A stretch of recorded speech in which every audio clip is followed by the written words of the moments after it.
Good afternoon, party people. Good afternoon. Good afternoon. Welcome to our latest installment of our journeys from Lagos to Brooklyn. Yes, yes. We're coming on a little early today because of our schedule. We have a special guest today. We're not going to get into too much till they get here, but it's a very important subject about the system, child protective services, child care, um, and all of the likes, our rights as parents.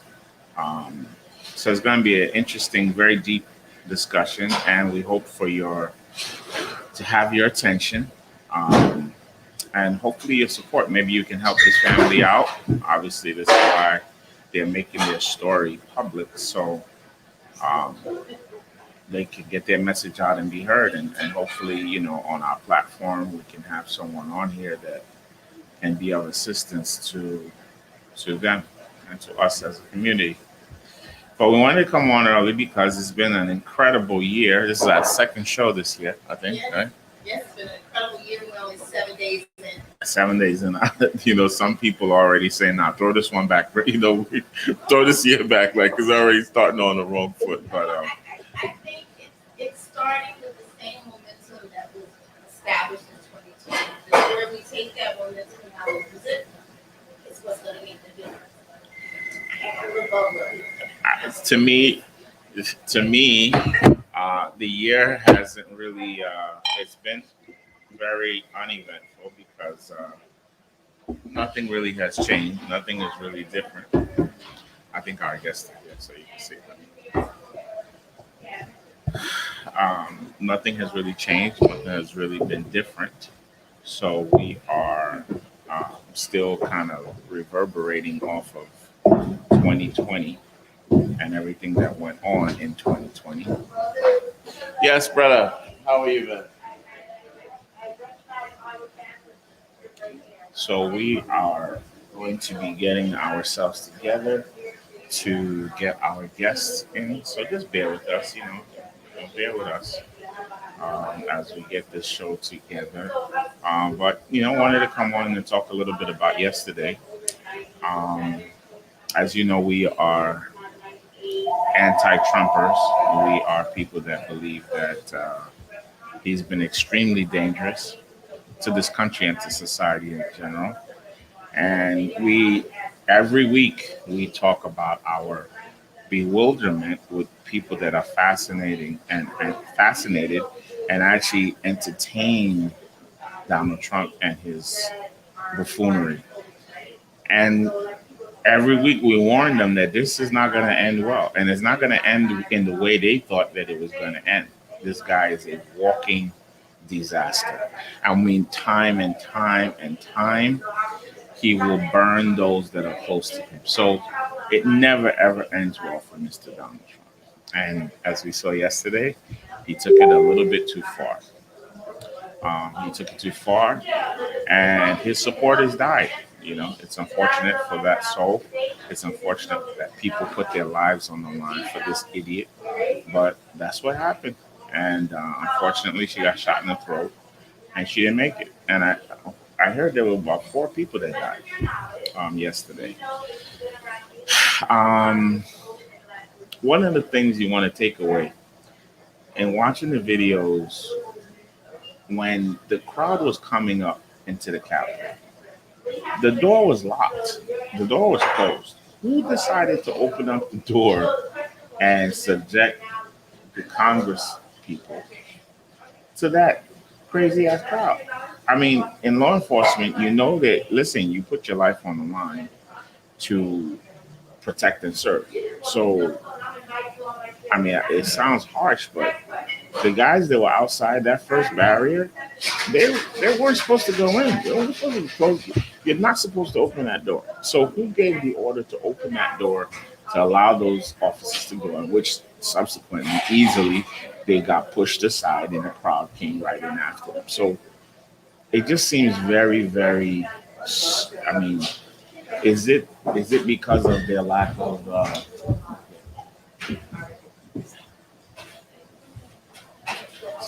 Is it because of their lack of uh,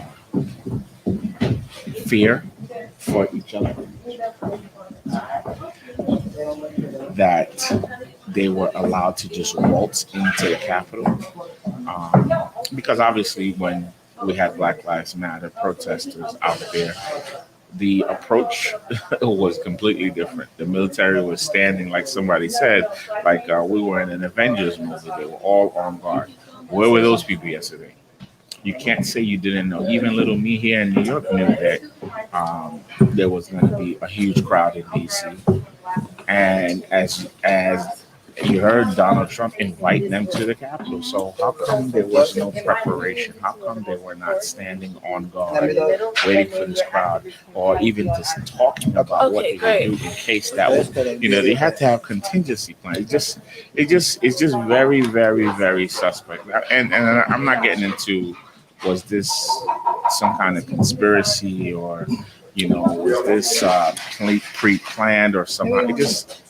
This seems very stupid. Like whoever was in charge needs to be fired. A lot of people could have died yesterday, as they had pipe bombs, they had guns, they had a lot of dangerous paraphernalia that could have caused a lot of havoc. They broke into Speaker Pelosi's office. So, we have all these things happening. No, go ahead, sis. We have all these things happening. And then whenever you're talking, we're gonna point the camera to you guys. Oh, then you're coming here. Yes, sir. So the mics, we're gonna speak regularly, and they're gonna hear it. So it's not, so we don't gotta go like these this. guys are just calm. Like this is beautiful. the National Guard's called in okay, so 2-3 hours after this thing is going. Like, what is really going on? Is the U.S. Capitol that insecure? Is it that? I mean, this is supposed to be the U.S. Capitol. It's supposed to be the So most within the secure hour, place on the planet. she's gonna be there because I spoke to a while ago. And they looked like they were just flat-footed. They just were not ready for what was going on. Thank you so much. And it was extremely dangerous because those people, who knows what they could have done? Who knows what they could have done? But shout out to the Secret Service that's over here. They were the ones who really stepped up and provided the level of protection that was needed to get through the situation.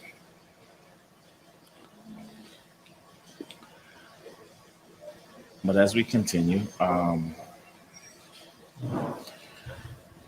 we talk about Trump's now unpopularity in his own party. So now these Republicans have waited for 4 years until they were humiliated, until they were frightened, until they were embarrassed yesterday to now say enough was enough. They supposedly didn't see this coming. They supposedly didn't see how destructive this man was. And they waited until yesterday to now finally disavow him, disown him, push him to the side. We could have avoided all of this if we had just impeached him. If you remember, we could have got rid of him before COVID. And I guarantee you, we would be in a different space right now in relation to this terrible disease or pandemic or whatever you want to call it.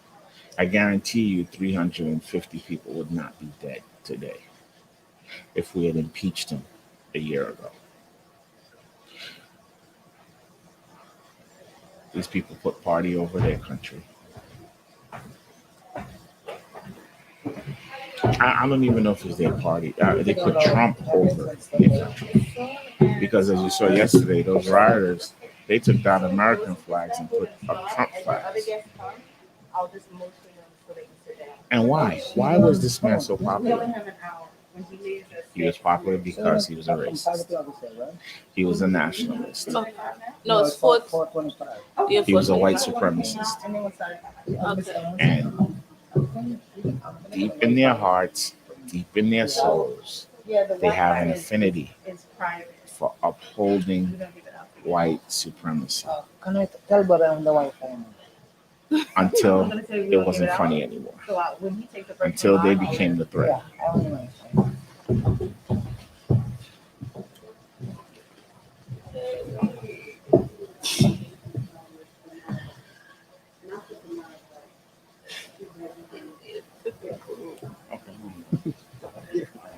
just get a number. Because I want. Donnatella, Please join us. Yes. Okay. So exciting. So what did I miss out on? So I was basically talking about yesterday. Um, Just talking about yes, the violence. Why it took so long for these people to realize the devil that they had created.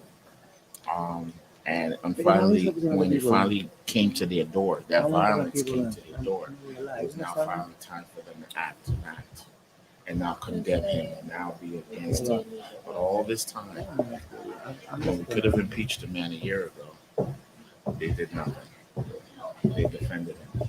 absolutely. And so you have to ask what I ask myself.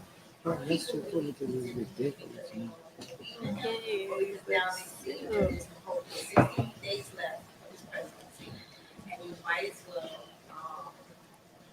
go over to Biden. So Even more important, relax down I yourself. stress, I actually didn't see all of this while I was in Florida.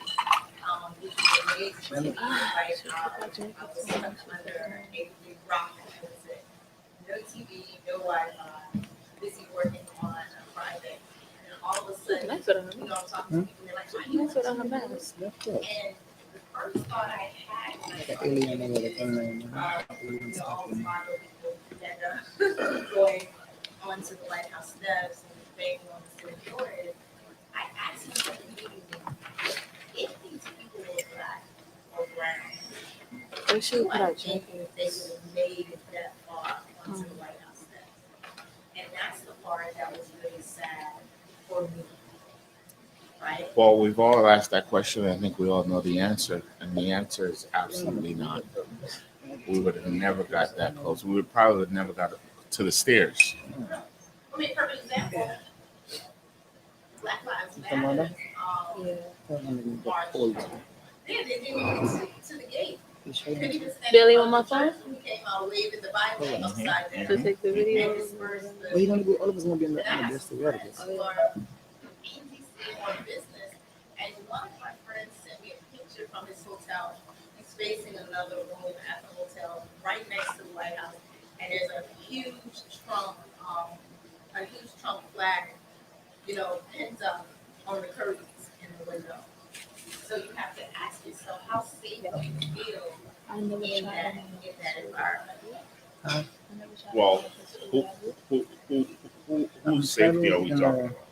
I mean, well, the black and brown We ain't people trying who none of watch it. it, Like, what time everyone's can we safe. do Let's be clear. I'm not one of those people who, I see a lot of people rejoicing that there was a woman shot in the White House. I don't think people are rejoicing. I think people are saying that it serves her right. But she died. Yeah, she's dead. She's dead. She's a mother. She's has a young child. Has her mother alive, and but she was she was an avid QAnon follower. She was a conspiracy theorist. Live at 5. She was into all that crazy. 5 p.m. Do we know if she was young? And the link is on No, the she was page. It's on the Facebook page. She was very active, smart young, enough to young, know. healthy woman. Yeah, absolutely, young, healthy woman. She was not old. She was like in her. She was an active military. Well, retired, but she was like in her 40s. So, I saw, of course, the videos going viral where So I'm gonna make mine now. shots 1 are second. fired. No, but you keep You're like all going. Okay, watch it. people saying someone's been shot. Someone called Tune in, agencies, tune in. Hi, guys. her. How you doing? This And is then, as you can see. for me, Bailey I came Yes. into the situation viewing very Very late. good, madam. So we're I gonna felt like I was be tuning watching in at live, so and like I join us, literally was watching share the live, and It just seemed very share some surreal to important me, especially information growing and up to get our in babies back. Columbia, Maryland. You I just never shall be thought served. that I would live to see a day Yes, when indeed. someone Just as is fully banging on the White House doors. Even You know, immediate. it's just I don't know. Oh, go ahead. Sorry. So, I always wanted to be the twin. I heard my voice again, so. I felt like I was We're just doing some setup This is stuff nice. here. I love this restaurant. Mhm. But for This is me, beautiful. where do we go from here is the question. Well, where we go from here is making sure this country can survive up until January 20th, Right. and it's on the table to get the president impeached. Yep, that's on Facebook.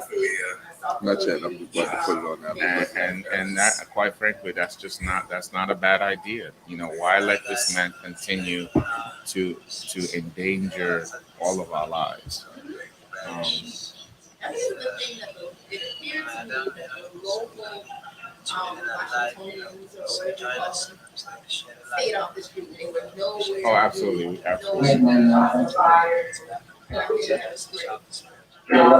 I mean, what we gonna go? What will we be doing out there? You know, these are our little arch enemies. These are people that want us dead. These are people that want to shoot us. These are people that want to. So we would literally have no reason to be out there. So, curious question, right? There's a whole platform, Blacks for Trump. I didn't see any of them. No, there were a few out there. Where are they? Yeah, there were a few out there. Not a whole lot, but there was a few folks out there. Go on the page to send those people. There were a few folks out there. On this? Black men, primarily, black men. I mean, but listen, we know black men that support Trump, so it's not. This is not. This is just not. You know, it's a crazy that we're familiar with. You know, we know people that want their own destruction. And they think it's a good thing for society to have someone that deliberately wants to destroy you. They think it's fun and games. So I mean, we have these people. You know what I'm saying? We know these people. We know people that like people that want their own destruction. Oh no, they're good. It's not being picked up yet. So. Oh yeah, but Joyce. We're waiting for some people. Still, we're waiting for. They have some guests. So we're waiting. Bobby, I want to ask a question because I went on the run like a month ago, right? And I had to turn off my communication on my phone. So like I want to make my people to join into the live, but I ain't got my phone. I don't trust no phone. So it's like if you have a Wi-Fi I can use, so I can tell my people I'm joining. Yeah. Let me hook you up here. Look on the look for the Amarachi Wi-Fi. Yeah.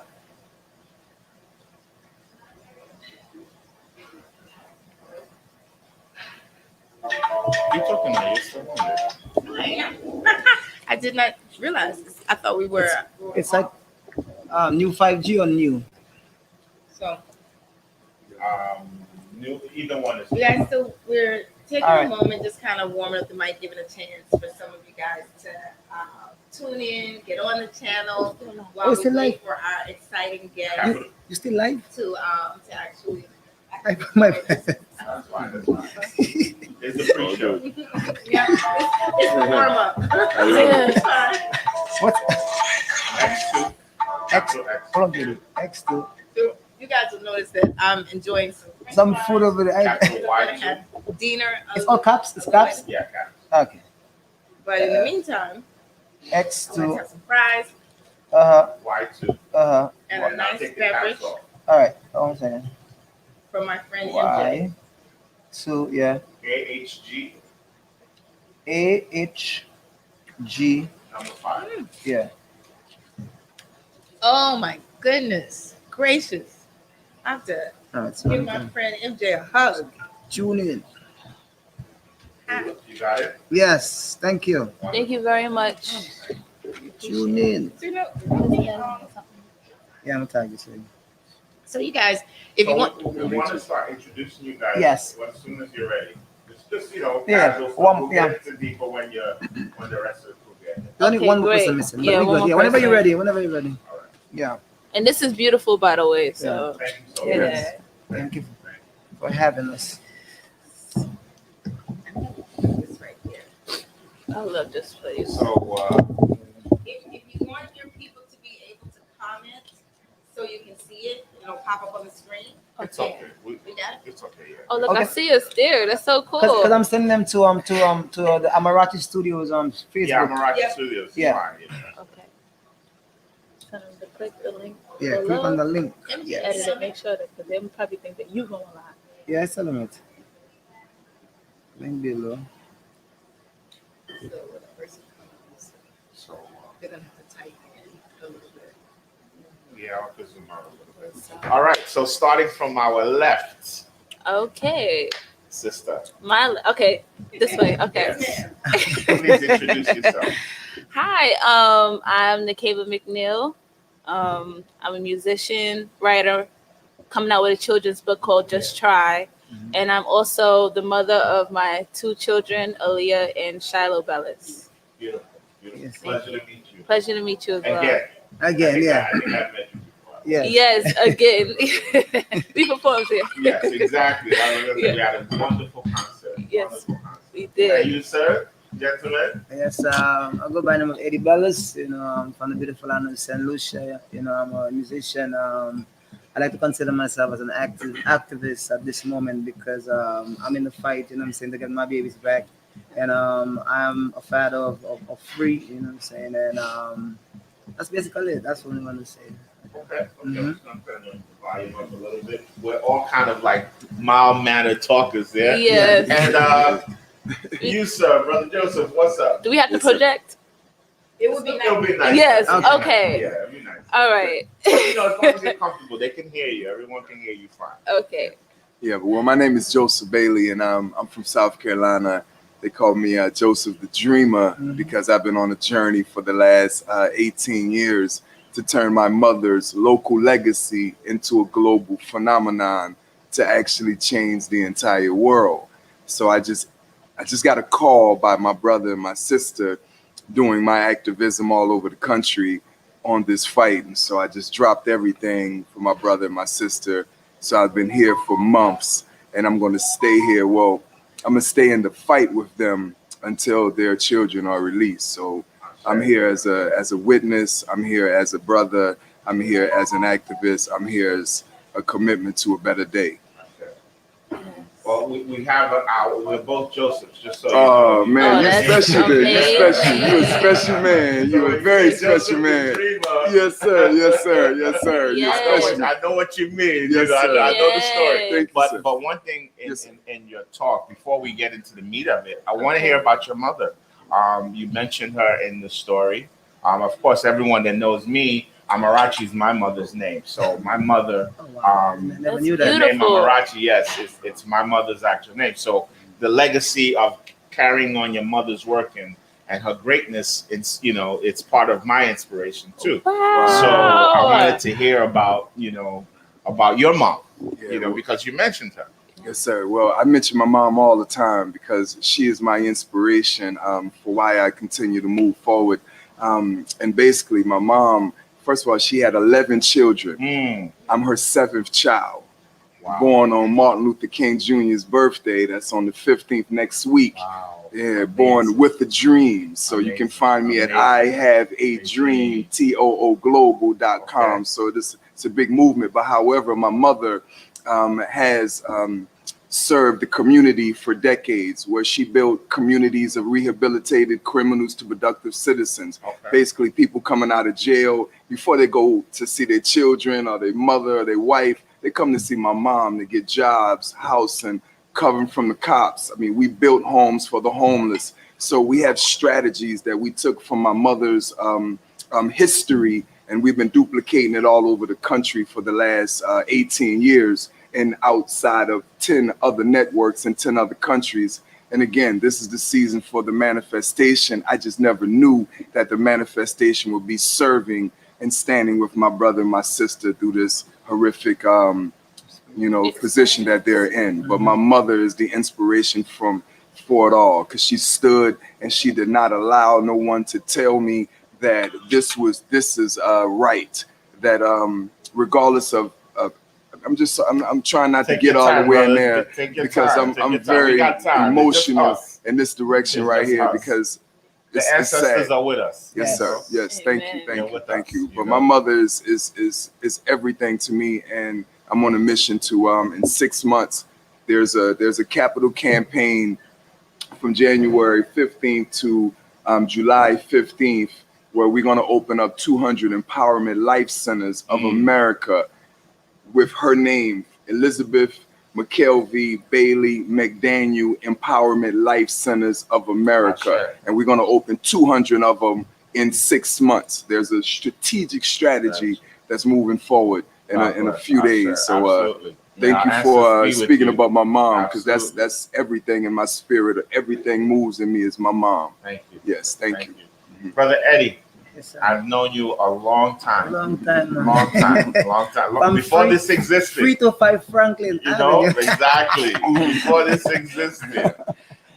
And I've always loved you. I've always loved your music, your spirit. Thank you. You're a man of peace. Thank you. Wisdom. Thank you know. You're a man of the earth. You know. You have a old spirit, a wise spirit. You know what I mean? Like you're comfortable to be around. So, you know, your story makes me particularly sad because I know what kind of people you both are. And undeserving is what I say. You know, I don't know why the universe, how it works. Yes. We can't understand God. We can't understand the creator, but, you know, we hope that these unfortunate things don't affect good people, you know. So, you know, to have what's going on with you is really, really heartbreaking. But before we get into that, I wanted to ask you a little bit about your music and your career and how long have you been into music and what inspired you to get into music and what's, you know, what drives that passion? Well, I would start off by because it's very interesting that you're asking this question because yesterday I believe that we had a conversation in the house, me, Jody, and another musician, because we was working on a project for the movement because we want to put a movement, like a soundtrack behind the movement.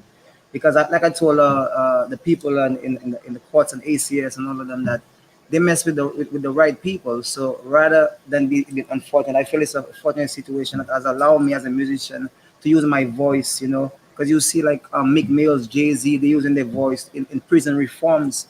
What about reforms in family courts, in ACS, you know? Absolutely. So I feel it's a lane that the Lord has opened up for me. So music for me started with my father being the inspiration. He was the one that was doing music when I was at the tender age of 3. I can remember we have a family portrait with me in front. He's on stage and I'm right in the front of him and I'm crying because he was holding. And I asked him to explain it to me. He was telling me that he was holding me before he went on stage, and then he gave me to my mom. But I followed him and I was standing right there. So he just allowed me to stay right there, you know. So just soaking all of that energy at that time. My father's an activist. He's a politician. He does a lot of community service work, and he's also a musician. So that was the stuff that really like took my heart. You know, seeing him, you know, doing music, and then I was just you know what I'm saying. I was just, how would I even say that? Like a kid in a candy store. You know what I'm saying? So I always knew something about music. Even when I was going in school, they would ask you like, "What's your name and what you want to become?" I would say a musician, because not only that my father was doing music, his music was rather positive, and I saw that how it affected me. You know what I'm saying? Like even sometimes just listening to his lyrics or listening to his words, I would see like, oh wow, it was kind of like encouraging because he had encouraging music. So that's why like I was wanting to make that same type of music, and when I got into accident in 2005, I was working construction and the building collapsed, you know, and that was somewhere, it's kind of close to around here too. And the building collapsed with me and I thought I was going to die. And like I woke up in the hospital, like I was like, my life was just basically just flashed in front of me. Like, so I wanted to do something that I always wanted to do. So I just decided to buy a guitar and I started practicing. And next thing I know, my friend gave me a dead challenge, tell me like, Eddie, like, yo, let's go on the train and make some money. He said, I dare you. So I'm like, okay, I'm up for the challenge. So I went on the trains and then we started performing on New York subway carts. And what happened to me is a transformation where I was able to be under pressure in the midst of people, and at the same time to see the effect of the music directly, to see how you just sing a song, to see somebody cry because you just came and you just changed or you just blessed them. So that has always impacted me in a way that I have to be thankful for the universe. And that's why I have made a life of commitment that I'm gonna do music for the rest of my life, and my children are gonna grow up to see that their father never worked for nobody, and he was always an entrepreneur. He was always somebody that fought outside of the box, and somebody that made a path, or like we said, make a way out of no way, you know. And music has opened that door for me to be able to express myself, even with what's going on before this whole thing unfolded. The COVID, I had a song called Survivor, and if you listen to Survivor, I'm telling you exactly what's happening right now. And at the end of it, I'm seeing what happened yesterday, where the guy was saying at the end of the video, we actually cut the clip, and then the clip is saying, he said, why are you going to follow them? They're in confusion with one another. Why are you going to follow them? It's time that you get on your own frequency and ride the wave into the new earth. You know, it's time for us to get a system where we feel comfortable and not have to pick, like they say, the one is two evils, but pick the lesser of the two evils. That don't make no sense. If the system doesn't work, it's still evil. We have to find something, and we have to find our own way. We have to bring our own, whether it's forming our own party or whatever. That's what we have to do. But music has allowed me to be able to express myself in places like that and forums like that. And I have an album coming up. It's called Sankofa, and Sankofa is basically going back. Like, let's go back to the roots. Let's go back to what was really working for our ancestors. And as we stand on their shoulders, we can see what formula they have and use what they have, because we stand on their shoulders. Doesn't mean what they was doing is not going to work in this time, but at least we can take from what they had and then build upon it. Right now, I see the world in a phase where we are trying to eradicate some of the good things and try to implement stuff that even don't really make too much sense to my understanding. So the music career for me, like, is going great. That's what I would say. And I have a lot of great things in store. I have working on some more music, some more movement music for the Justice for Aaliyah and Shiloh movement that's coming out. We have a whole EP from some great musicians. I would call them legendary musicians that have come together to make a compilation and just to push the movement forward. So not only my family will be aided, but also the 8,000 and all the more than half a million people that's being affected by the same system, the same crisis that we're in right now. Blessings. Thank you. Yes, sir. Sis, Yes. I want to ask you a unique question. I wanted to know how you all met. How you met your love, the love of your life. How did y'all meet? Okay. I knew he was gonna go there. Okay. He's gonna go there. It's your show. I guess you can do what you want to do on your show. Okay, all right. Okay. Here we go. Yeah. I mean, I'm just saying they wasn't expecting that one, but go ahead. Your show. Two sides. I got my Yeah, exactly I got right. my side. He got his side. Oh, Every time yeah, I tell my that's side, how it he says that's not what happened. I'm assuming you're the romantic type, so I can't wait to hear your version. This is great. This is Oh great. I love it. boy. Okay, so this is what happened. Long ago, about like 7 years ago, it's way back when, right? There was an open mic performance that I was invited to, and I was gonna do spoken word poetry there. And that's when I just started, you know, like I was nervous, timid, but I wanted to put myself out there, right? So I went to go perform, but the bad thing was, like, I was in church and I was praising God and I lost my voice. Like, I literally had no voice. And I'm like, That happens a lot. how am I going exactly? I know a lot of singers that happens to them all the time. All the time, exactly. So I'm like, how am I going to perform? So I go to the place and I see Eddie, but I didn't realize that I saw him until like years later. You understand? So he has these dreads and he's with like his crew, his posse, whatever. But I'm in there trying to figure out, like, am I gonna perform or not? Like, what am I gonna do? Because I sounded like somebody named Whisper. Like, honestly, I could not do it that night. But anyway, I left the performance. I didn't perform. I was crying about it. It's okay, you know. I can always pick myself up again. I left, and then, like, I see someone on a bike. You know, Eddie likes to ride bikes. He's on a bike, and, you know, he's very, you know, sweet when he talks. So he said, hey, you coming from, you know, inside of the place? And I'm like, yeah. Like, are you? And he's like, yeah. So I asked him, like, does he sing? And he says yes. So we end up going in the same direction towards Queens. And I asked him, I say, look, can you play for me? Let me see what you got. So we end up going on the train. He pulls out his guitar and he starts strumming on the train. And I'm like, what is this? Like, he has so much boldness, you know? And then after he performed, I'm like, wow, like, he sounds like Bob Marley. Like, so anyway, we decided to just share connections so that we can work on music and things together. And then from us texting back and forth and meeting and connecting, So it just unfolded. It was like kismet, like the energy just Yeah. struck you from the moment you saw him and the music. The You all connection. have a lot, Yeah. a lot in common. It was just like very free flowing. Like, it was just like, hey, like, he was easy to talk to. Usually if somebody talks to you on the street, you don't really Right, you don't- speak back to them. But because we were coming from the same place, it was natural. That's wonderful.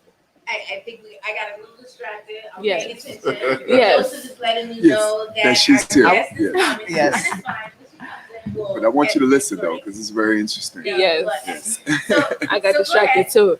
Okay, so basically it was just like a natural vibe, like something that was like free, you know. And then from there we just started building a connection. He brought me with him one time on the train. I was nervous as ever, but I thank God for that because it helped build me like as an artist. And then from there, like, we're 2 kids down the line and we're here. Just like that. We're here. So I'm wondering, Eddie, did she miss any spots in that? There you go. Good question. Because I know you have a male's persona. Good question. Good question. How that happened. Well, I believe wholeheartedly. She saw the performance. She was amazing, and she wanted to get some. I was backstage the whole time. I don't even know what he's talking about. I love it. He thinks that happened. I love Struck it. me from the moment you walked in. I grew up being a huge fan of Prince, the artist, To the concert. right? Yes. Eddie, do you ever get people that say that you remind them of Prince? Yes, I get also. I get that. I got Bob Marley, and I get Maxwell sometimes. Bob Marley and Yeah, but Prince, Bob Marley, and Maxwell. That's what I get. But I get Bob a lot. So I can see the combination. As I'm looking at you, I'm saying, wow, this is like Prince with a tropical accent. Sexy first. And I'm gonna let Bob talk to you while I go make sure that we get your other guests. Okay, Yes. great. That is hilarious. That's it. Yeah, This is the preview, right? yeah. You were just playing around. All right. She has a question. Yes, my sister. This is the preview, right? This is the preview. She was saying it on her tongue, but I had to bring her out, you know. Well, This is you so know, cool. I definitely thank you guys for coming out here. I know it's been a rough year for you. Yes. So I just wanted to bring a little levity to, you know, the spirit Yes. and optimism. Yes. You know, that it's gonna work out. Yes. Thank Thank you. you so much. We It's gonna appreciate work out. that. You Yes. know, that's what we want. You know, that's why we're here. You know? Yes. Definitely. And let's start feeling good. Let's start Yeah. thinking positive vibes. yeah. Meditate. You know, that the things that we want, we put in the universe, and it will happen to Yes, us. that's beautiful. Yes. Eddie brought up a good point when we were talking about political movements. Yes. Political movement. Right now, the trendy thing is to talk about prison reform. Yes. And Trendy thing. it's trendy. Yes, it is. Yes. It's It is. trendy. You know, Kim Kardashian wants to talk about it. Black Lives Matter. You know, the trendy thing. And what's insulting to me is that you almost think that is the only issue Yep. that matters to Black people. Yes. Exactly. And once again, you realize that it's not even our agenda. This is the agenda they set forth for us to ride on. And we get on it and paddle the boat. Yes. Exactly. And it's like, guys, hold on. This is not the only issue. So now the celebrities that do want to participate or show their investment, Yes. Yeah. Support. invest only in this avenue and really don't think about all the other avenues Heights, or all the other problems that are prevalent in the Black community. Yeah, I totally Of agree. course, which is of course ACS, childcare, all these other issues. Yes. You know, so it's very important that we highlight these other issues. You know, it's not just about incarceration and prison reform. You know, we can't make that the coded word for Black people or Black issues. You know, our issues are just as expansive as any other society, and we need help from the powers that be to help us get through these situations. Because, you know, one of the things that I have understood a long time in America is the destabilization of the Black father. Yes. See, if you remove the Black father from the Black family, it makes it so much more tougher Yes, it is. for our community to thrive. Yes. You know, I know how my boy is. You know, I have 3 kids. You know, without me being there, not to say his mom is not going to do a phenomenal job, Yes, she is. but she's not a man. Yes. Exactly. There are things that are exclusive to us that we understand and we can see and we can know and we can manage. Yes. You know, and bring out of a young man. Yes, indeed. And also discipline, which is the biggest issue in our community is the lack of discipline. Wow. Yes. We're not disciplining our children, and our children don't understand the meaning of sacrifice or discipline. Yes. So they grow up immature. Yes. They don't know the difference. They grow up immature. They grow up disrespectful. Yep. They grow up without any kind of intestinal fortitude. Yes, wow. Talk about it. You know what I mean? Talk about They grow up, you know, you sneeze on them and they crumble, Yes. you know? So the Black father, when you take the Black father out of the home, there's a trickle down effect that destabilizes our community as a whole. Welcome, sister. Yes. Well,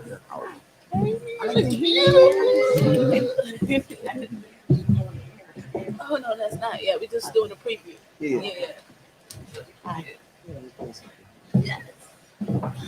Join us. We'll do it off. I think if we could slide Brother Joseph a little bit over to Everybody got it. over there. Perfect. Is it right here? Right here? Yeah, I can Yes. see. Ah, cool. So I have to say that I have garnered. There's so much beautiful natural hair on that side. It almost makes me want to take off my 32 inches. You should. Don't worry. But no, I'm not Save doing it for that. Friday night. So I noticed that we have another beautiful sister who just joined the family. And I'd like to know if you could just take a moment to just kind of introduce us to yourself. Everyone else has kind of introduced themselves and let us know what your connection is To the family. to the family and the present movement. Okay, so my name is Joyce McMillan. Please try to speak up a little bit. Okay. Not Oh, comfortably. I'm used to that though. Okay, no problem. No problem. So my name is Joyce McMillan, and I am an advocate and an activist. And I met Mr. Bailey, Nakeba, and Eddie all at the same time. And I'm working with them to support them in their fight of injustices and how their children were kidnapped by an illegal system here in the United States of America that disproportionately impacts people of color and people who live below a certain income level, and what that means to our community, and just highlighting the fact that it's a derivative of slavery. A house divided cannot stand. Yes. And what they do is divide us. That's what they've always done. And they use these backdoor mechanisms to say that they want to keep us safe. But we all know that there's nothing for us that is regarding safety or well-being that white people are not in line to get first. If this was a good thing, we would only get into affirmative action. Yes. So thank you for the introduction.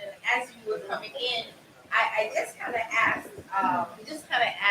our beautiful couple how they met, because in understanding the journey that you're having now, I think for a lot of the viewers who don't know you personally, it kind of adds a lot more to the story where we can feel the love. I mean, you definitely can see the chemistry.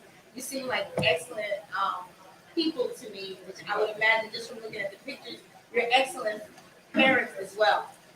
Beautiful children, and you look in the pictures, you can actually see the love like in their eyes. And so we just wanted to extend our platform to you so that you can share your story and just make sure to tell people exactly what it is that has happened to you, what you would like to see happen in the future, and how we can help you accomplish that goal. So whoever would like to begin. So open the floor. It is yours. So we're live now, right? Yes, yeah. Okay. Oh wait, before we go live, can I put my lipstick on? We are already. You're live.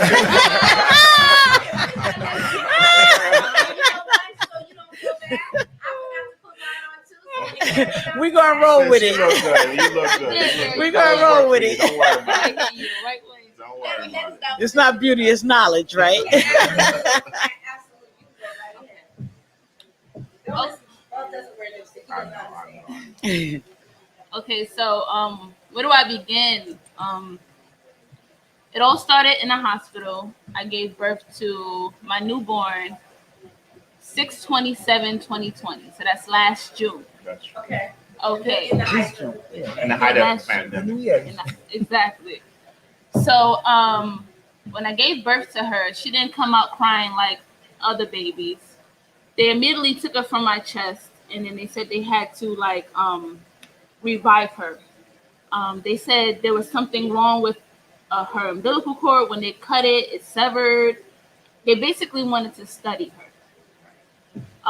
So they told us that they were going to take her to the NICU. I was able to hold her for about a couple of minutes, including her father. Her eyes was open. They had something called a CPAP in her nose, which allowed her to help her to breathe. And from there, they took her to the NICU department. Now, due to COVID, Eddie, he could not stay with me the whole time, nor could he go to the NICU department. What happened is that I went to my hospital room, and when I went downstairs, I see my baby, and she had a whole bunch of tubes down her throat. Her arms just waving. Like, it was just not a sight to see, especially when you for a new mother and you had an opportunity to bond, exactly, to connect. So later on that night, around like 3:00 in the morning, I got a call from one of the staff, one of the physicians, and they said, your baby is very, very sick. She's very, very sick. And she needs a blood transfusion and a lumbar puncture. And it hit me right there. It hit me. And I'm a believer in thinking about things before just going forward and doing it, especially such a procedure like this, because you're taking something that's foreign and you're placing it inside of a newborn baby. So I said, okay, I'll call you back. So I called my mom, and she's like, well, they're doctors, just do what they say. But there's something about it just didn't seem right. I didn't get enough information. So from right there, I said, okay, I'm not going to consent. No, I'm not going to consent. So because I did not consent, these doctors, they came upstairs to the room. All of the staff, they were pressuring me, trying to get me to consent on different hours of the day. I would be nervous as to who's coming inside, because when you're in a hospital room, there's no lock on the door. So it's like always something going on. And I just had a baby. Right. So throughout the day, they had different doctors, psychiatrists, trying to get us trying to examine me to see if I'm competent, if I'm here, maybe if I'm going crazy or whatever it is that they wanted to establish in their minds. And I noticed that it wasn't about the baby anymore, because we have 2-hour slots.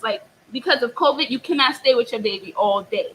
You can only stay with them for 2 hours. The hospital I was in the afternoon and in the nighttime. So when I was there, they would try to pull me out instead of me bonding with my baby, to try to get me to do whatever it is that they wanted to do. Now, Eddie, on the other hand, he asked for the facts. We wanted the facts. What did you give our baby? What's going on? So we asked multiple times, and then finally they wrote down like the list of medications that they've given her based off of things that they thought that she had. Now, on the list, it says something about she may need blood products, mild anemia, right? So it went from something that was very dire to something that was mild. So because we didn't get adequate information, we just did not consent. And from them not getting our consent, they got the state involved, created a whole narrative, and basically called CPS on us and said that we abused not only our newborn that was in a neonatal care, but we abused our 4-year-old son as well, allegedly. And how did they, if it's not too painful, how did they establish this alleged abuse? If they're saying it's based on the baby's condition in terms of malnutrition or the baby's dehydrated. I would like to jump in for Yes. Nakeba and say that in everything that she explained, never once did the doctors explain to her, this is why we would like you to allow us to do what we're asking. Yeah. This is how it will benefit your child. It went from do this to if you don't listen, something is wrong with you. So as Black women, as people of color, when we look at racism, it's systemic in this country. It's not just in child welfare. It's not just in housing. It's across the board. But this is one of the ways that it manifests itself in the healthcare community. Yes. It's not healthcare for us. It's in every arena, do what we tell you to do, or here are the consequences. So the consequences of a parent wanting to protect and care for their child and be well informed as to what procedures are happening and the reason these procedures are to take place, they decided to punish her under the guise of protecting the baby, but actually punish her for how dare you question our authority. Yes. So basically, to me, it seems as if because of who we are, they don't speak to us intelligently. No. They don't Right. consult with us and tell us in an intelligent, respectful way what's going on. Yeah. Right. They make their own assumptions, Yeah. and then they prescribe their course of action with Yes. or without our consent. Exactly. This Yes. is basically what I'm understanding. Yes. Yes. Right. So basically, thank you so much for just jumping in. Just to even segue off of that, they were saying that if you don't do it, we're gonna consent for you. They ended up giving the baby the blood transfusion. And when they gave the baby the blood transfusion, we asked the doctor, the new doctor on board, first, who was the doctor that consents? Nobody knows, right? Did you get for the lumbar puncture? No answers. Also, what was her blood count before and after the transfusion? Right, to verify. They could not give us an account of that information. And we have all that with us, with our evidence. But I'm kind of baffled as to how this could have happened. And you want to say that we abused our children, but you can't give us an account as to what's going on with our baby medically. I mean, it just doesn't make any sense. And the bigger atrocity here is not just what the hospital did to violate these beautiful parents, these loving parents. The bigger thing is the fact that ACS, the Administration for Children's Services, which is the child protection service in New York City here, has jumped in and said, based on what they told us, we now deem you incapable of caring for your children, and has taken the children out of their care, custody, and control. Exactly. For me, I don't have any children. Mhm. When something like that happens, where are the children in the interim? Are they in foster care? Are they in the system? Are you able to visit them with supervised visits? Or, I would imagine, how old is your firstborn? Okay, so she's 6 months. She'll be 7 months. No, she's 6. Oh, child. Oh, are you talking about my second born? Well, no, the older one. No, he's Oh. 4 years old. He's 4 Sorry. years old. So you have a 4-year-old. Oh. No, and that's fine Yeah. because I couldn't imagine as a mother and father I would be able to articulate a full sentence right now, Mhm. given everything that you're going through. To be honest. Yes. So for me, I asked the question because the 4-year-old, just given at how you all talking and articulating, I can see that you're bright and you're smart, and your children look bright and smart in the picture. Your 4-year-old must be like, where is mom and dad? So I'm wondering, do you get to communicate with your 4-year-old, or have you seen them since the state has taken? Okay, so this is what happened. They put my little baby in the children's center for about 2 months. After I was unlawfully incarcerated and used as leverage, they finally placed my 4-year-old when he was returned, or without our will. They placed him with my mom, and they placed that baby with my mom. So I'm able to see them like every day for about 4 to 5 hours. Which is not the same. I Which think is the community has to understand that too. So I just want to say I'm happy to know that the children are not in the system and there's some stranger that's caring for them. But if they have taken the children and deemed you on paper as unfit parents, how does that impact you? Because I would think that it carries on to multiple facets, right? Yeah. For you. I wanted just to interject real quick. There are a couple of points I think we kind of skipped over. Yes. The incarceration. So I wanted you to kind of explain what happened. So in order for them to force you to bring your 4-year-old son in, they put you in jail. Can you clear that up for us a little bit? Okay, here we go. But before you jump in, I Sure, want to brother. say I want to add something to that though. Yes. Her leading up to jail, we got to that point when I went into father mode, and I want to break down the definition of father. Father, in a Black's Law Dictionary, in the fourth edition, it says, he he he who he by whom a child is begotten, but also it says that a father means a source and sustainer. A father provides, protect, maintains, and nurture. And there's a quote that says, without fathers in the household, we are walking into the abyss of eternal destruction. I say all of this to say that when this happened, I went into father mode. I went into protection mode. So when I'm seeing this happening, I went to protection mode, and protection mode for me was by many different forms. We went out ahead and seek counsel. We also seek advice from the elders. We also also I try to stand on my square. When I say stand on my square, by knowing your rights.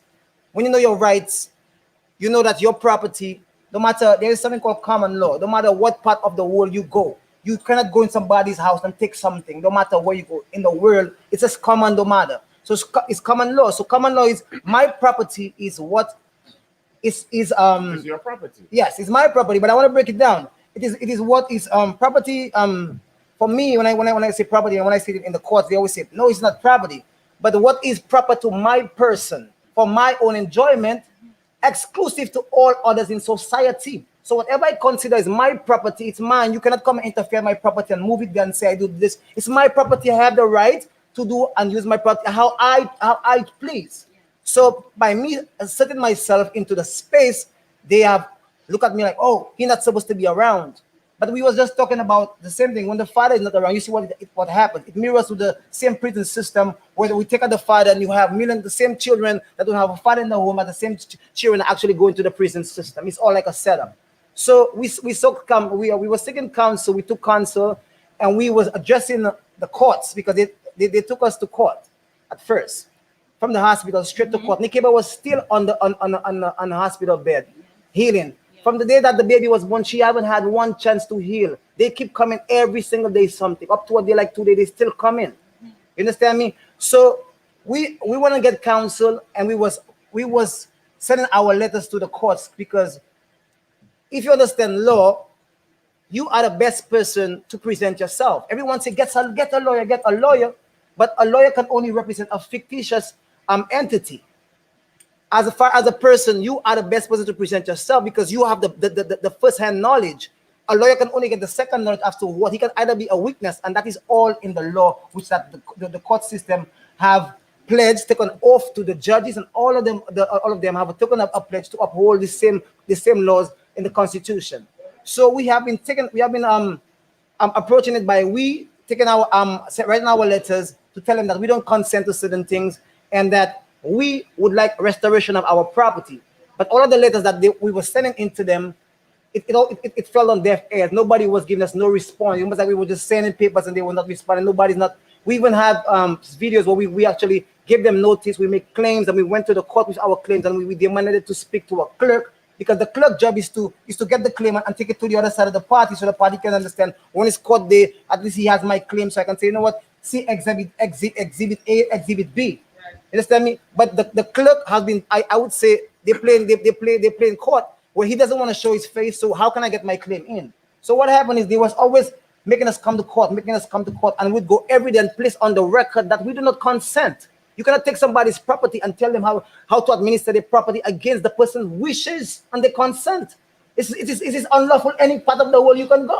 You understand me? So because we said we did not consent, and every time we went to court with them, we was placing on the record that we did not consent, and we told them, because all the court hearings have been done virtually. That means at any time they can mute you, and freedom of speech in America. I say, Your Honor, are you revoking my freedom, my First Amendment right for me to speak? Why are you muting me for? They never gave Nikeba a chance to speak. They never gave me a chance to speak. They just keep pushing us, really, that's running right through us. So we decided we was not gonna come to the courtrooms no more, because we're not getting no justice in there. Understand me? So because we took that stand, we said we wasn't coming. Then they put a warrant out for us. The warrant was for us to come to court, because we wasn't coming. So when they knew whatever time Nikeba was going to see to the baby, she was on a schedule. So the same day when she was coming from seeing the baby, the officers was right there. So that's how they took Nikeba, because we wasn't coming to the court. So they wanted to force us to come before the judge and to just move our property without, even if he was saying we don't consent, they were still moving it, doing whatever they wanted, plain court, plain judge and jury.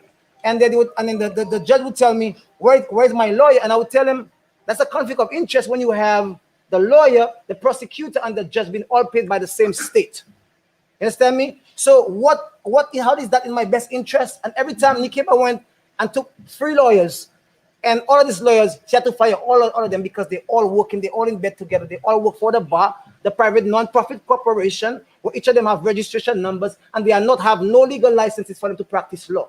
This is facts. Understand me? So because we took a stand that we don't want to participate in no fraudulent activities, we're trying to peacefully resolve this matter, give us restoration of our property, they put warrants out for myself and Nikeba. That's how she ended up going to get him into prison. And I want to just add one part of that, just one very important part, and they can grab it to more if they want.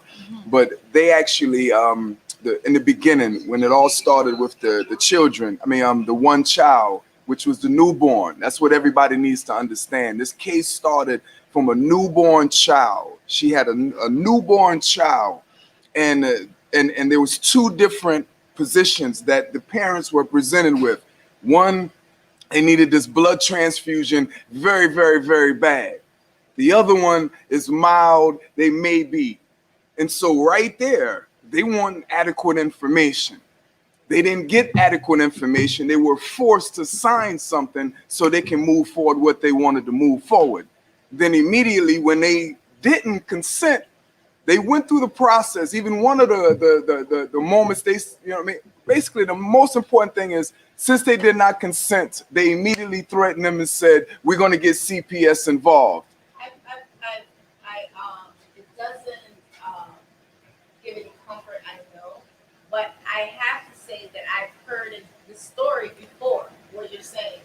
Anytime a parent, and I think there's a particular culture that isn't into modern medicine as they put it, I guess, regular medicine, when there's an alternative to how people want to raise their children and you disagree with the city or the state.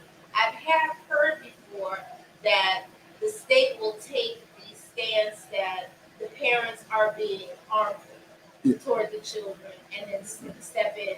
So I think I understand exactly what you're saying. Yeah, So but I want to continue from that position though, because I want to make it crystal clear. Is it started with the newborn child, and so they just move forward the system. They have a criminal system that we fund every day, and these parents have been caught into it simply because of the opportunity that presented itself with the newborn child. So when CPS came in, they're thugs, and they wouldn't do exactly what CPS wanted. They actually basically just went directly after the first child. My point that I'm making is they gave the first child, they let them see the first child, that the first child is healthy, the child is good, has no problems. They went even against what they committed to. They said, we're not gonna let you see my first child. This is about the newborn child. What you talking about, my 4-year-old for? What, it has nothing to do with this. And so they went through this process, and then they finally made a commitment. Okay, we're gonna go there. We're gonna give you what you want. So they gave them what they want, and they never stopped. They kept coming, and no matter, every time they went to the court, every single time, they just used that platform against the parents. And so they learned a lot about the system, that you can deal with the court outside of the court. So that's what the family has chose to do. But I want to make it crystal clear. When they got locked up, it wasn't because they wasn't trying to work with this devilish system that stole their children. They tried for months. Then it came to a point that says, all the stress that they're going, this young lady right here, this young lady right here, the first day that when they called me, I came down. I'm standing up, Eddie's sitting to the right, and the cable's sitting to the left on the same couch. Phone rings. Okay, well, I don't know, but the phone is ringing, and I'm paying it, like the phone is ringing. She's looking at the phone, and she's not answering, but she's just looking at the phone, and I'm like, what's going on? And the next, but you can feel her energy. Her energy was just like, what's going on? Like, it's a phone call. Answer the phone. And then she ended up just hitting it and just ended it. And then I learned why. Because it's Veronica Santine. I said her name. That's the #1 person that this criminal system in New York City has identified to harass this family, harass she had just created so much hell in this family, and it's ridiculous. When she works directly for CPS, ACS, they always, like when the pimps and the thugs and when they always send their henchmen out. Okay, she's the frontline henchman for that direction, and I'm gonna just leave it there. But they did what the court wanted, and then the court used everything they did against them, and then they made a decision that they had to do something else to protect the child, and then that's how it ended up. I wanna- feel like you want Yeah, I want to, because everything he's saying is so important to understand. So I need to put it in context how ACS works. So there's no Miranda rights. First, let me give you this. We talk about child welfare, which is not child welfare. It's really the family regulation system, and mass incarceration, as if they're two separate entities, but they're one and the same. One's for children, one's for adults. And the parallels between the two, I like to always share so that people can get a visual of what it is I'm speaking about. They're both strip search. Children under the guise of checking for marks and bruises. So right now within the 5 boroughs, there's roughly 8,000 children in care, but only about 13% of them are there for reasons related to abuse. The other percentage is there for reasons regarding neglect cases that are framed to, that are poverty cases being framed to be abuse. So not changing the Pampers often enough, having a rash, trying to stretch them out. Just various different reasons, not enough food in the house, a lot of nonsense reasons, right? And these children end up in the system for this reason. But so to start with the parallels, they're both strip search. So even though I come to your house for reasons related to neglect, I'm checking for abuse. They're both separated from everything and everyone they know, love, and are familiar with. They both eat what they are served. They both have set visit times on set visit days. They both have oversight during the visit period. Children change homes as often or more often than prisoners change cells. And when they change homes, they use garbage bags or pillowcases, just like prisoners when they change cells. I'm not going to take up a lot of time and go through the rest of the parallels, but at the end, they're both paroled. Yes. So when Nakeba and Eddie are able to get their children back, they will be given back to them under this thing called parole. And during the parole period, they will have a quote unquote ACS case manager, this lady's name that they mentioned, who will come to their home unannounced. They will search their home, checking the refrigerator, checking closets, drawers, and all of these other things. And if they're not in compliance and cooperative, that will be a violation of the parole, and the children will be taken back out of the home. Any system built to protect children should in no way mimic a system that tortures adults. And let's be clear, the outcome for children who spend time in foster care, not with a family member, mostly when they're in direct stranger foster care, they're more likely to be teenage parents. They're less likely to graduate high school. They're more likely to be addicted to a controlled substance.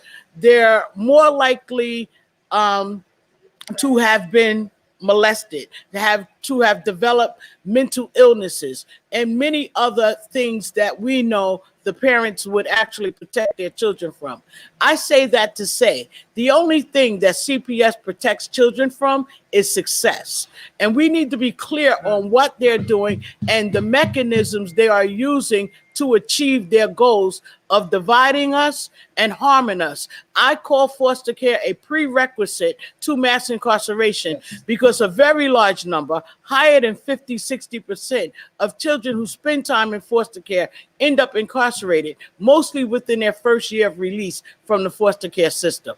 That is a prerequisite to me. That is not protection. But when we say there's no Miranda rights read, when CPS knocks on a family's door, they assert themselves as if they have a legal authority to enter the home. And they come in without the family knowing their rights, without having an attorney, without anything. Their kid gets strip searched right in front of them. The house gets searched. They're asking for signed HIPAA forms. Who comes into your home, who's spending time around your child, who's the babysitter, who's the teacher, and they're gathering as much information as they can. And this process goes on for between 60 to 90 days. And that's their investigation period. And once they make a decision that they have enough information within that investigation period, they will abruptly stop the investigation and take you to court on what's called an Article 10, where they're asking the court for removal of the child. But let's be clear, this is a civil court. And I don't understand how, if a parent is not being charged with a crime, are we removing their children? And if we're being charged with a crime, then why are we not dealing with this in a criminal court setting? And Nakeba never had custody of the baby because this all happened and took place and transpired in the hospital setting. So how now do you charge her with neglect, abuse, or anything? Her thought to ask you the procedures that you were seeking to do to her child, how is that neglect? How is that support?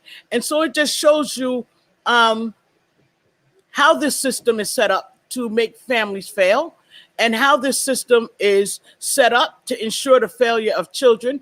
Because let's be clear, the only way that you can have slaves in this country, right here where we sit in America, is through the 13th Amendment. If you are a slave, if you are incarcerated in this country, you are a slave. And when we look at how children are pipelined from foster care to prison, then I understand it is a training place for children, the prerequisite to end up incarcerated, ensuring that they are preparing young bodies to be the next generation of slaves. So we have a two-pronged problem. One,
is also a situation where, like you said, the prison industrial complex, this is a way to pipeline a systematic way where you pipeline, you put children in a position where they're going to end up in their prisons because So they've funded. always wanted to have us as slaves. That's never ended. There's a certain population, there's certain people that have always wanted us to continue to be their slaves. So this is their way of not only continuing capitalism, white supremacy, you know, their racism, their prejudice against us, but also it's destabilizing our community.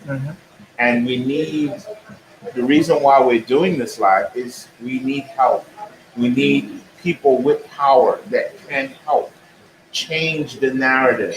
We need to put the focus on child family welfare, ACS. And your story is one of thousands of Yes. many the experiences people are having in New York City alone that are unjust, unfair to people of color. We need people in a position of power to listen to this, watch this video, hear this story, and help us create change. You know, change could be just removing one person that has these archaic views on how to police the system and bringing someone with compassion that's willing to listen and willing to do the right thing and be able to interview a family like you and say, these people are no danger to their children. Why are we keeping them away? Why are we only allowing a mother to see her kid two hours a week? Why are we not allowing the father to see his child at all? Do you know the kind of mental stress that you're putting on that family? How are they supposed to be productive citizens when they can't see their children? Exactly. That's abuse in itself. That's society abusing us. Yes, sir. Yes. That's exactly So what when we happened. go out there and go commit crimes and no, it's because of the stress you're putting on you. Every Being action- black in America is a and they full-time put job us in this itself. cycle. They put us in this cycle.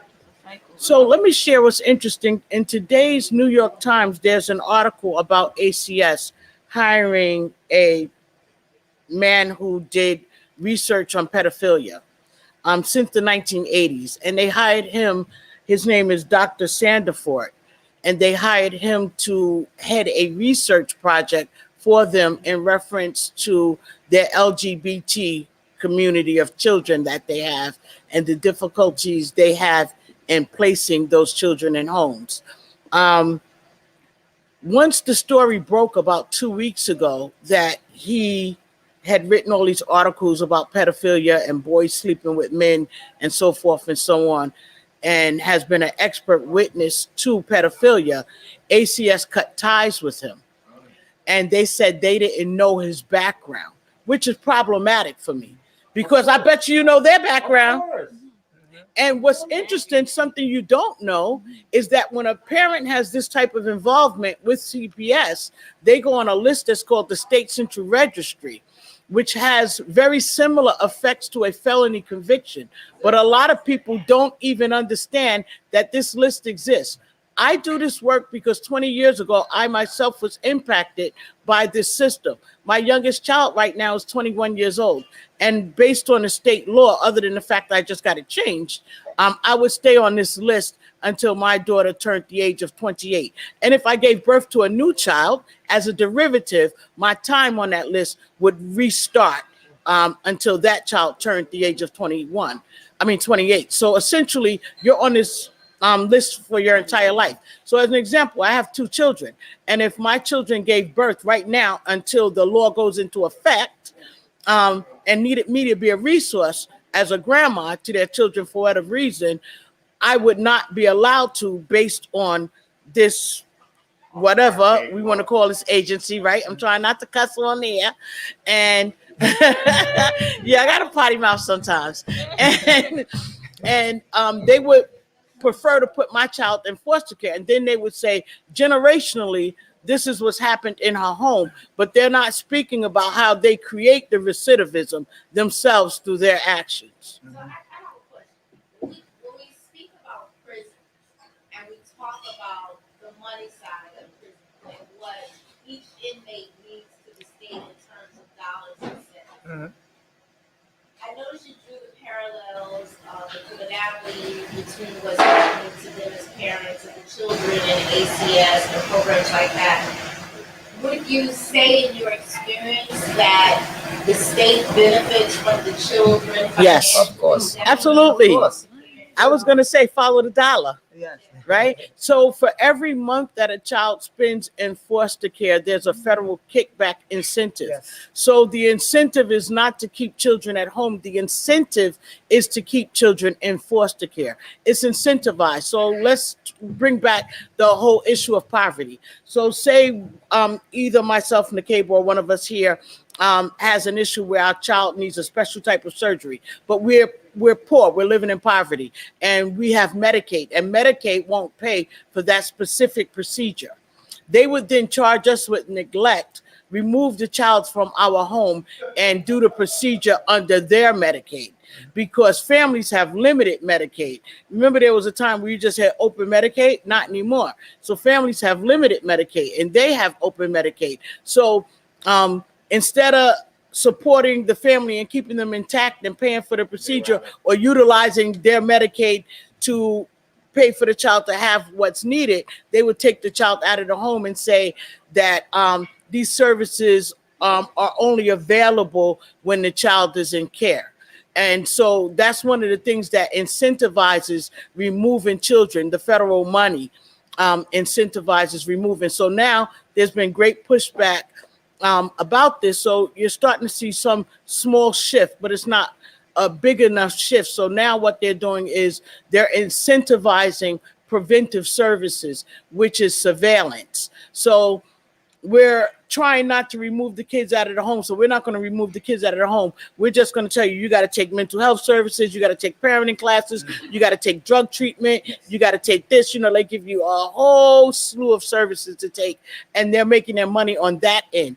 And ACS is so slick. They'll say, we're making changes because I've been screaming about poverty not being neglect. And so now they came up with this new idea where they have this program called CARES, where you will self-report because I need Pampers for my child. I'm going to call this hotline. They're going to provide the Pampers. But what they're not telling the person who's calling for assistance is you're now going to be forced into our preventive services and forced to take whatever services we believe you need. You're going to get uninvited guests to your home, who come unannounced to search and investigate you. And you're going to do whatever we deem is necessary. And if you don't comply, then we're going to separate your children from you. But we're first going to give you the chance to comply and go along to get along, because you have no other position to take. And so it's just going to be a bunch of surveillance throughout our communities. You're going to be surveilled by this agency and by the police and whomever else want to surveil us. As activists in our community, who have you all reached out to any of the elected officials in conversation about having some kind of reform or some kind of audit of ACS or the system?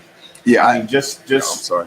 because these systems just seem they're capitalistic in nature. It seems like they're not really interested in the welfare of the children. They're not. They're more interested in making sure the pipeline of where the money has to go goes where it needs to reach the elbows that it needs to go to. Absolutely. That's why they all scared.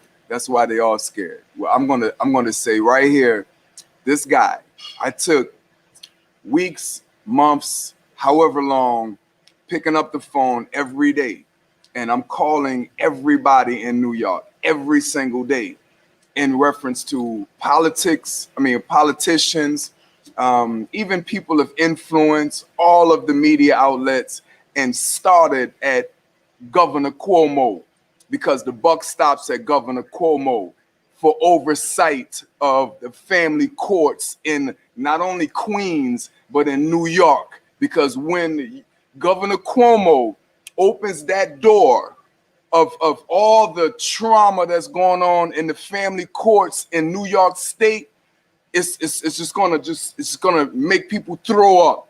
So what has happened is I have contacted all the politicians, Joseph Bailey, me. They heard about me and they heard about this family. They all know. I even went to the media outlets. They got into a rhythm saying, "Oh, are you calling about the child custody case?" So I had to start not speaking about them to try to have a conversation. But when they identified that it was the child custody case, Nakeba McNeil and Eddie Bellis versus the New York State, they shut it down. You have a young man have an Amber Alert. That's what the more times they family looking for this man. It's a civil matter. They going all over New York looking for this man, trying to kill him. Understand what I'm saying. It's a civil matter. U.S. Marshal should not be involved in that case. They were trying to murder my brother and my sister in Rikers Island. They put her wherever they put her in Rikers Island. Never been in trouble before. And then when you announce to everybody in New York who talking about they love humanity, they love people, and all this wrongdoing is being done, and they all run and they hide, all of them. So the position that we're speaking about is the reason they are able to do what they do, CPS and ACS, number one, is because it's funded by us, number one. Number two, it is covered by us, where we don't even stand up and support wrongdoings. So they all know in New York City what went on in this case, and they all ran from it. You know why? Because from every step, from A to Z, if you know the facts of the case, this case, just the facts, you're going to be like, oh my God, this cannot be real.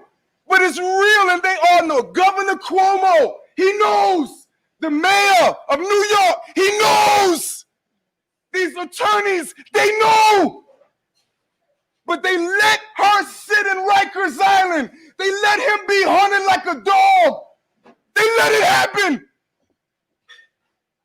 So nobody gonna tell me nothing about no politics and no love and no pastors and people caring about humanity. That's all I got to say. Well, I would say this. As an activist, I've worked with politicians, and I don't like to make a complete sweeping stroke with my brush. I know there's a lot of bad actors, and there's more bad actors than there are good actors. I stroke them. I stroke it, though. Joseph Bailey stroked it because I called them all. Me. I got the emails. I call the phone. I stroke them all off because your responsibility is to answer the call, not run away, not identify. Is this going to hurt my politics? Is it going to hurt me? Sorry, I'm sorry. I'm just so Listen, emotional right now because I'm not going to allow happens. any spirit to think that the politics that we're living in is okay. It is destructive. They know everything that's going on. All they identify is this going to hurt me? Can it help me? How much money can I earn from it? Can I make myself look better? That's it. They do not care about humanity. So with all due respect to my sister, I want her to say whatever she want to say, but politics is the reason that their children is not here right now, and they're being funded in the process while the children are going through terror. If you know what they're doing to these children, these are natural parents. They're natural parents, but they're fighting and forcing her mother with all kind of force to do all types of things to this child, these children that they never dealt with. So they have no idea the direction of, but it's politics. It's all politics. I say it. Joseph Bailey said it because I called them and they know me, and that's why they put a bug on my phone because they trying to identify or stop me. That's why when they're in court, every time they're in court, they talking about who? Joseph Bailey. Why are they talking about Joseph Bailey? Because I'm calling all over New York about this wrongdoing, and all the politicians in New York know about it, and they did nothing. Those are facts. I have emails. I have every single thing. I even have an attorney I can call right now that I can put on the position. This is what he said. All these years he's been he's an attorney here in New York. He's never made one call about a case and did not get a return call. If they wasn't interested to helping him, they would call him and tell, nah, man, not this one, not this one. They would not even answer the call. He said, because if they answer the call, they know they have to communicate, and then now that's on record that you know about it. But they all know about it. They just chose not to deal with it, and that's why their children are not here. That's why 8,000 children are in the custody in the boroughs right now. That's why a human trafficking is going on all over the world. It's because the United States of America funds it. And we look at it every day, and we allow that terror. We allow it. So let's not play no games with this. The government of the United States of America is the reason we're sitting here today. Period. Governor Cuomo knows about this case. He refused to get involved, but he will, because the buck stops there. He has oversight responsibilities for the Queens Family Court and all the family courts in New York.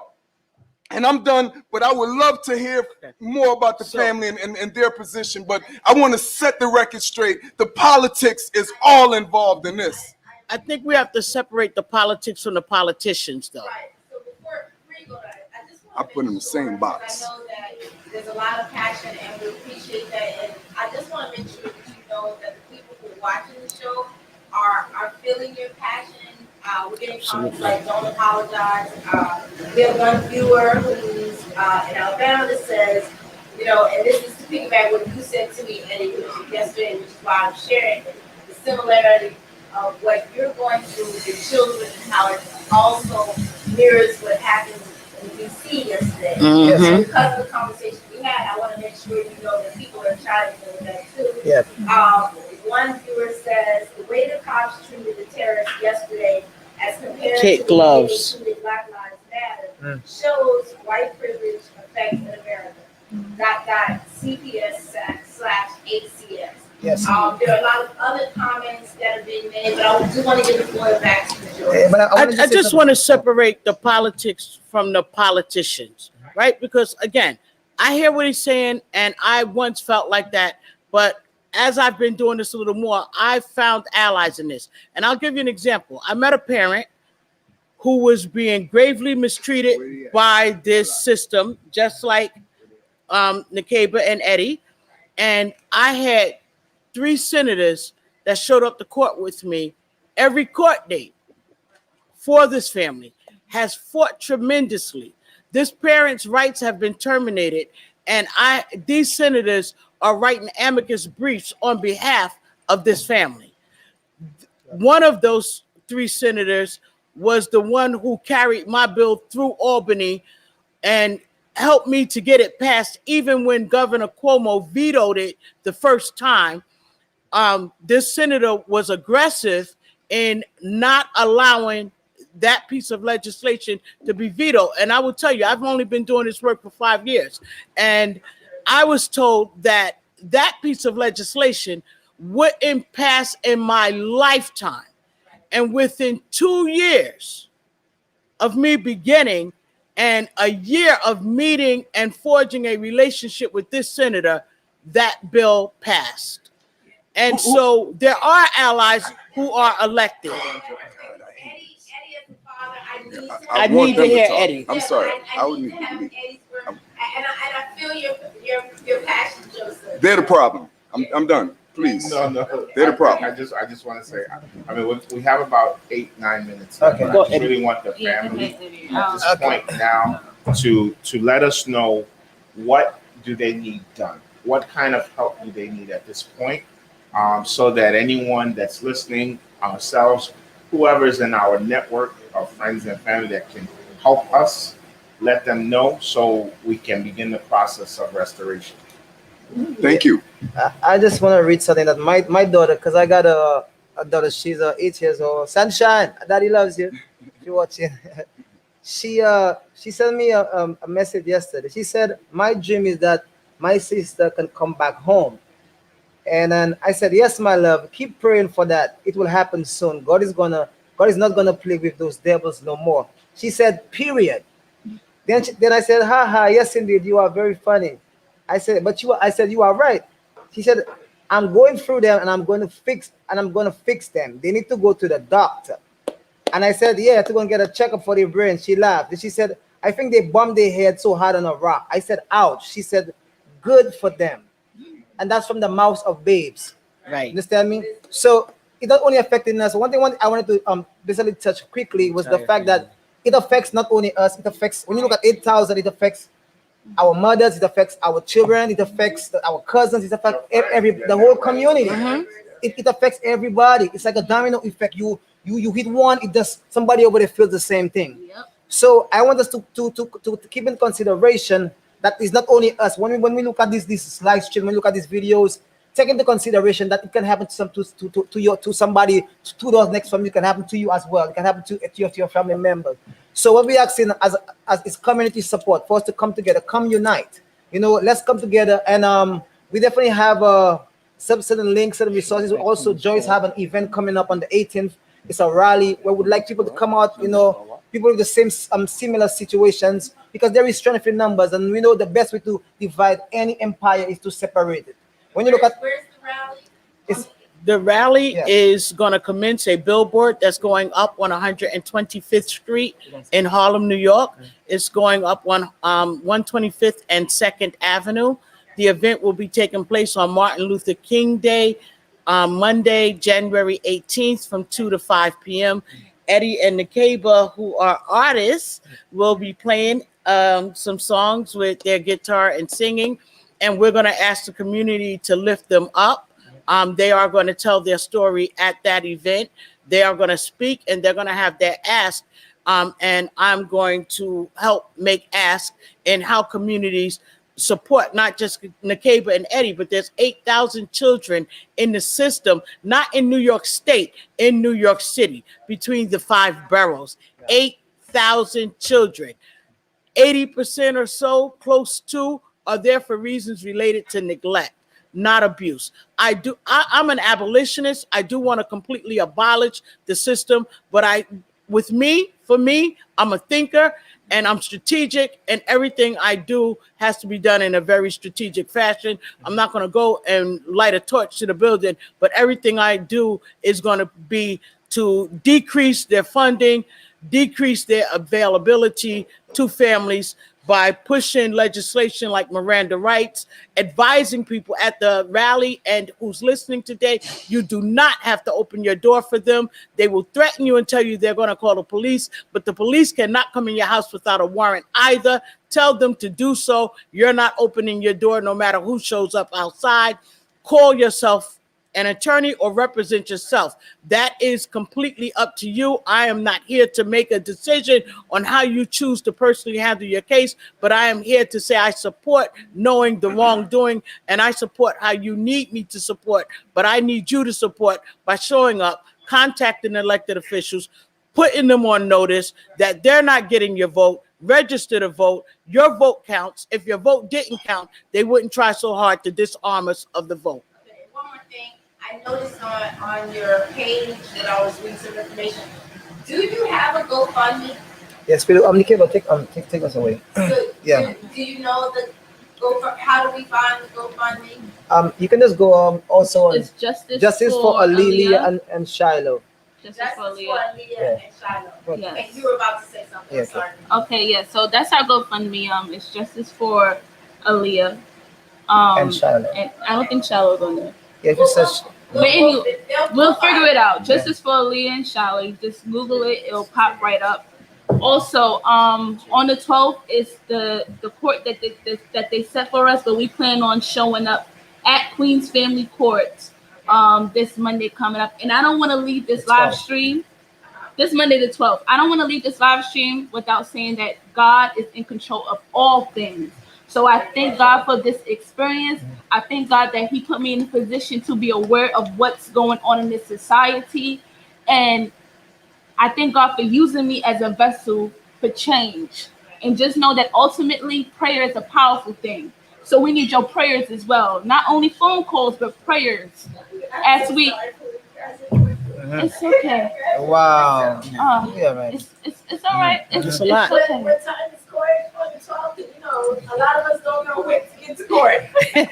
We're gonna be putting information out on our pages, but we're definitely gonna let you know personally as well. But all information for the 12th is gonna be on our Facebooks, Nikeba's Facebook, my Facebook, Jody's Facebook. Maybe we might give it to Joyce as I well. will. It'll be on mine. Everybody gonna know the information. But we just want to say, before we leave, we'd be remiss if we didn't say thank you for this great platform, for giving us a chance to express our story, because we've been trying to put the story out for a long time, and it hasn't been forthcoming. But this is the first time that we actually came out of ourselves and put out the story, officially. So thank you, Bob, for your space. Thank you, Donnatella, for being so favorable. Appreciate you all. Thank you. And also, Miss Joyce wants us to give an email. Do you want to state an email that they can reach us? Yes, you can find us at Oshun27@gmail. Oshun, OSUN or OSHUN. That's what it is. 27. Don't say at gmail.com. And for me, it's advocate and organize at gmail.com. I have Yeah, medium. we'll post it on the And website. we'll put it with this content as well. Yes. Live stream. Yes. Thank you Just so wanna much. Thank Thank you you. all. Thank you. Thank you. It's been a pleasure to have you here, and Mhm. we hope that something. We know that something great is going to come out. Speak It it. is. Right. It is. Yeah. Your family's reunited. We'd like We to have definitely want to have you here back with on. Yes. Oh yeah, Oh, for sure. definitely. Thank But you. as it stands, my kids are calling me. I'm I'm not mad at you, brother. Then Tell them thank you for. please for your feel time. free to, take your time. Yes. I'll tell MJ to get you guys some refreshments, and then we'll see you on the flip side. Thank you. All right. Thank you so Thank much you for guys. giving them this Thank you guys. platform. Thank you Yeah. guys. So appreciate it. Thank you, Joy.